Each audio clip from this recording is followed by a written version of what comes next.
Assalamualaikum, I'm Amirul. In this episode of Islamic Finance at the Capital, we are discussing business zakat.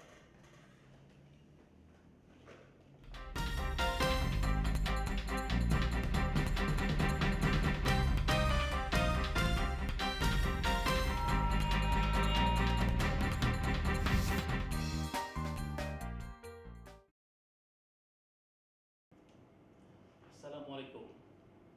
With us today is Tuan Haji Muhammad Izzah Muhammad Yusof, the CEO of Lembaga Zakat Selangor.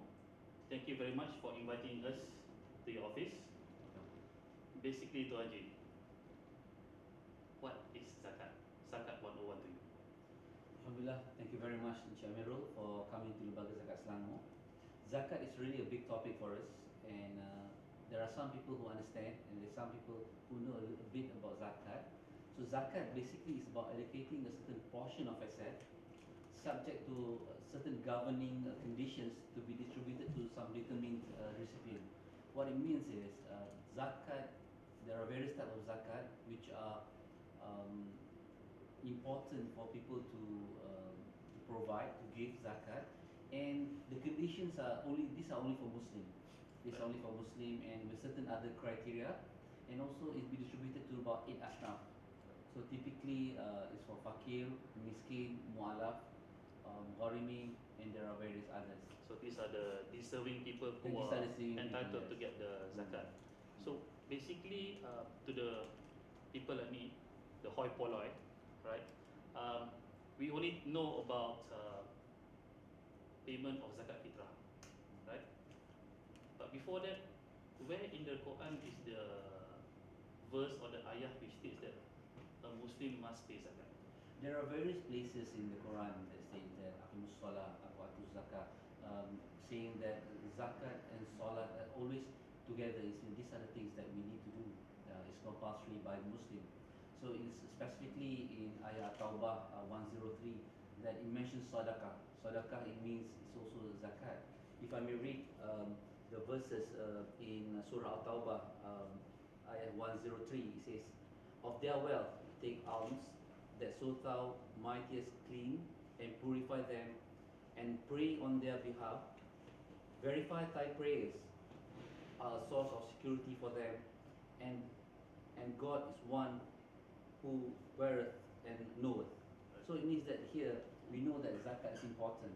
And also there's another ayah in Surah Tawbah, ayah 60, verses 60, saying that there are 8 recipients of zakat. So here we see that the responsibility of zakat is for all Muslims, and there are various types of zakat which are Muslims should look into properly. So we have zakat on income, zakat on savings, zakat on let me read the notes, zakat on crops, and then livestock, and also commodity like silver and gold. So and also lastly there are also zakat on businesses. Right, so there are many types of zakat, Yes. including for business. But before we go on zakat for business, is there a difference between zakat and sadaqah, or is it the words are used interchangeably, or is it the same? Or In the Quran it says sadaqah, but specifically it also means zakat. Specifically zakat is there are two differentiation. There are differentiation between zakat and sadaqah. Sadaqah is something that you want to do, but in the Quran when it mentions sadaqah, it also means zakat means that something is are expected of all Muslims to contribute. so basically, can I say as a layman, sedekah is something which you take. It's not compulsory. It's something like optional. But zakat is something which is expected of you. It's an obligation. Yeah. Zakat is an obligation, and sadaqah sometimes you have you want to do sadaqah, it's allowable or permissible when you want to. For zakat, it's an obligation that you have to do. So in terms of business zakat, there are various types of like I might be a farmer doing trade, or I might be a businessman doing developing properties, or a lot of things a business can do. So what are the types of business zakat that is tantamount that one have to pay? I mean, is it just one specific category, or there are many categories of business zakat? Okay, there are, like I mentioned earlier, there are actually, in general, there are two types of zakat. One, like everyone knows, is zakat al-fitr. We know as simple as zakat fitrah. That's once a year in Ramadan we pay before the Eid. Okay, that's a specific sum for every individual Muslim. So for business, for zakat, other type of zakat, specifically for business, there's only one type of zakat, which is on the operation of the business, and is calculated based on the asset. So irrespective whether the business of multiple trade or single trade, so there's only a computation on how to calculate the zakat. So basically, I might be a tycoon and I have businesses in the farming business, in the property business, in the manufacturing business. So I pay one type of zakat or different types of zakat? Well, it's in to answer that, there are various categories. One is livestock. That's one type of zakat, and farming is another type of zakat, and other businesses are considered one type of zakat. So because the computation of zakat and the rate payable are different. For example, for farming, there are 5% zakat on the income, because if it involves irrigation, there are other costs involved, then you pay only 5%. However, if you have, for example, crops relying on rains instead of irrigation, so then the zakat portion is 10%. Okay. So for other businesses, it sticks at 2.5%. I always thought, I was always under the impression that it's 2.5% across the board, but that's not the case. No, not the case. Right. For crops, it's different. I see, I see. Before we further discuss on the business zakat, can you elaborate the type of asnaf that you mentioned earlier, of the people or category of people who are entitled to receive the zakat? There are 8 types of people that are entitled for zakat. We call the muqaddam are the most important. Number 1 is fakir. Fakir, and then you know fakir are the needy, and you have the poor, which is miskin. So what's the And then- difference between fakir Okay. and the poor? It's always, people always tend to think that fakir is poor and miskin is also poor. Okay. What's the difference? Now, in terms of calculation, in terms of defining or separation who is fakir and who is miskin, fakir, those we have this terminology called hadul kifayah, where we calculate in terms of after deducting all their expenses. To make it simple, after deducting all the expenses, if there are more of 50% still inadequate for them to run their lives, for example, with the basic needs, then they consider fakir. If there are above 50%, if they are above 50% inadequate, they are fakir. If just less than 50% inadequacy, is miskin. So that's the calculation that we have. For example, the allocation for Selangor, the allocation for so-called deduction of an income of say of X amount. If you are the head of the family, is 680, and then if you are 680 gross, ringgit, right, ringgit right, gross. okay. So the income minus 680, and then if you have children, it could be, if you're schooling and if you are working, is between 120 to 180. And if you have a non-working wife, it's about 200 ringgit. If you have a working wife, it's 120. Right. So when we deduct everything, and then there's a negative figure. Okay, that negative, if it exceed more than 50% of whatever your expenses required based on our hadul kifayah, is considered fakir. And if it's less than 50% of the expenses required, then you consider miskin. Right, I see. So, but your calculation only take into account the ringgit amount. Does not take into account where they live. For example, I might have a certain amount of salary, but I live in a posh area. So I might be a poor person in a posh area. But if I go back to my kampung, then I'll become reasonably well off. Do you take that into account? Sir? We look at other areas, Right. however, not to the specific that you mentioned. Right. Whether you are in urban, or Right. whether you are in kampung, Right. or in the village area, the calculation is similar. I see. So we see basically we are evaluating someone's lifestyle. Lifestyle meaning the living condition. Whether someone in need, on how there are 3 things we look at: clothing, shelter, and food. So they're the three most important things that we look at, whether someone is fakir or miskin. So by virtue of looking at all this, there are some financial numbers being put in place. I see. So you're mentioning there are 8 categories of asnaf. Yeah. The first is Fakir, fakir, miskin, and what are the And 6 then categories? mu'alaf are those who converts into Islam for the Right. first initial years that we want to be Initial close to year them. or initial years? Initial years. Right. Usually, typically for Selangor, the first 5 years we look into their well-being and also to look into how they become learned in the area of subject matter of Sharia especially. Right. And then the Amil, which is us, those working with Lembaga Zakat Selangor.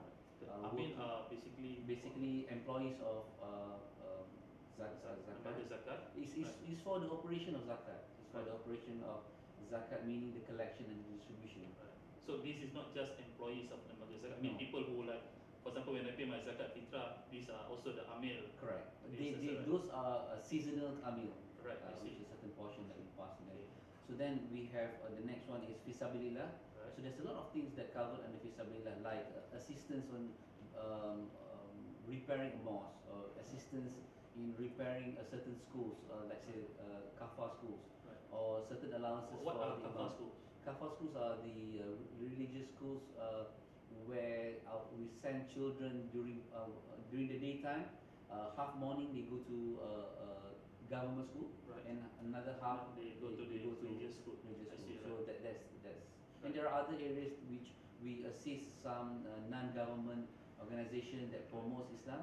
So we give them some allowances. On So support basically them. fakir, miskin, amil, mualaf, Mu'alaf, fisabilillah. and there are others called gharimin. Gharimin is actually what it means is for those who are in need, they are in debt.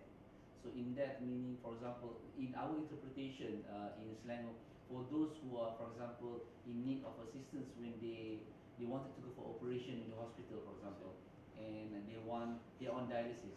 In Selangor, we have 1,005 people under our care that require treatment, say For the- 12 to 14 times in a month. So we actually pay for their dialysis treatment. I see. So is this just for health reasons, or what about, let's say, I'm being chased by loan sharks? Can Those are not- I go under this Garimi category? Those are not. Right. However, if you have debt with a certain, you got to see by saying that I have to qualify for those with the certain income level and below. If they have have some debt in the form of, for example, because of certain circumstances, they cannot pay their house rent. They cannot pay some of certain bills or education bills of their children. So these are the things that we call under gharimi, on top of the medical related expenses. So that's under gharimi. So then we have other asnaf called riqab. These are normally we assist centers that assisted Muslims who are having challenges with akidah and also HIV or that kind of Special case. special cases. And the last one is Ibn Sabil, where these are for traveller and wayfarer. I So see. these are for those students, let's say they are studying overseas, they want to come back, they don't have enough funds for their air ticket, or some traveller, they are in Malaysia, they want to go back, it's like a one-off thing. So Right. these are all the 8 asnaf that we assist. So basically, correct me if I'm wrong, but you have 8 asnaf that you mentioned. But let's say if I'm a businessman and I pay zakat, maybe for the past 5 years, business zakat, and suddenly my business turns south, can I apply for zakat? Can my business apply for zakat? Okay, zakat are for asnaf. It Right. means for people, for individuals. They're not for businesses. So even So though if- I pay business zakat, but if my business is in trouble, I cannot No. apply. I No. see, right? Businesses, when they're in trouble, we will evaluate the person owning the business. Right. So if the person falls under the category of miskin or fakir, then we assist the person. The assistance are in the form of, remember we talked about 3 category, whether it's for shelter, for food and clothes, and also whether in other category whether they have certain loans for personal loans, instance like getting treatment from hospitals, or they cannot pay off certain rental. So So we look from that angle of I see. the support that's given by the to support the ASNAF are more individual related organization in the form of Islamic organization rather than businesses in that sense. I see. Thank you very much. Hold on to your thoughts. In the next segment, we shall discuss on the calculation for business zakat. Stay tuned to Islamic Finance at the Capital.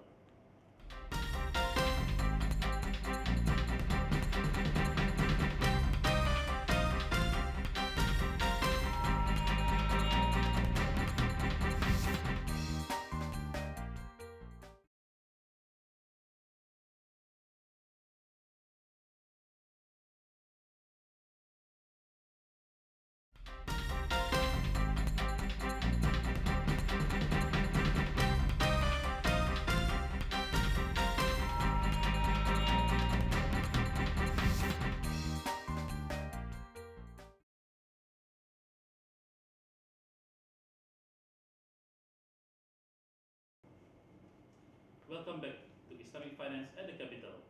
We are with the Chief Executive Officer of Lembaga Zakat Selangor, Tuan Haji Muhammad Izzah Muhammad Yusof.